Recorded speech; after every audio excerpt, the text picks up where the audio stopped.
All the Money in the World is about the corrosive power of money and how extreme wealth twists a man's soul, crushing all traces of humanity. The film is based on true incidents that took place in 1973. At the time, Jean-Paul Getty was the wealthiest man not just in the world, but in the history of the world. Getty's 16-year-old grandson, also known as Paul, is kidnapped in Rome.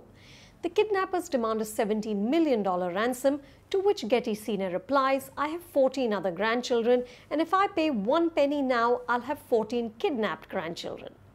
As a result, Getty Jr. is incarcerated for months. First, criminals hold him captive in the Italian countryside, but when no ransom comes, they sell him to the more ruthless mafia. Meanwhile, his billionaire grandfather continues to spend millions building humongous mansions and buying paintings.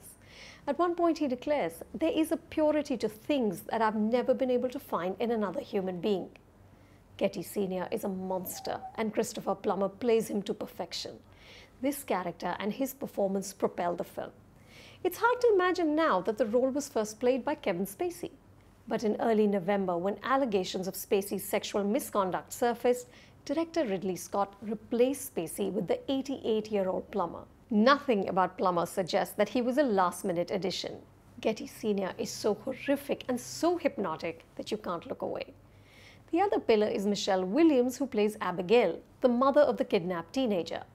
Abigail is now divorced, and in fact she has very little money, but no one believes her. She's forced to beg from her former father-in-law and from the kidnappers, who seem in scenes to be as desperate as she is.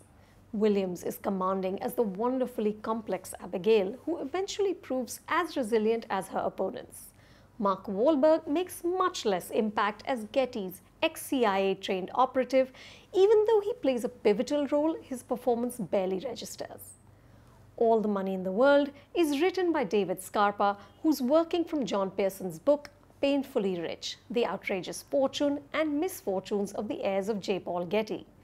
The film is a slow burn. It will take you some time to settle into the story. It veers from a kidnapping drama to a family drama to a dark morality tale. At over 2 hours, it's also much too long. But Scott's sweeping direction and Plummer's masterful performance make it a compelling modern-day horror film. I'm going with 3.5 stars.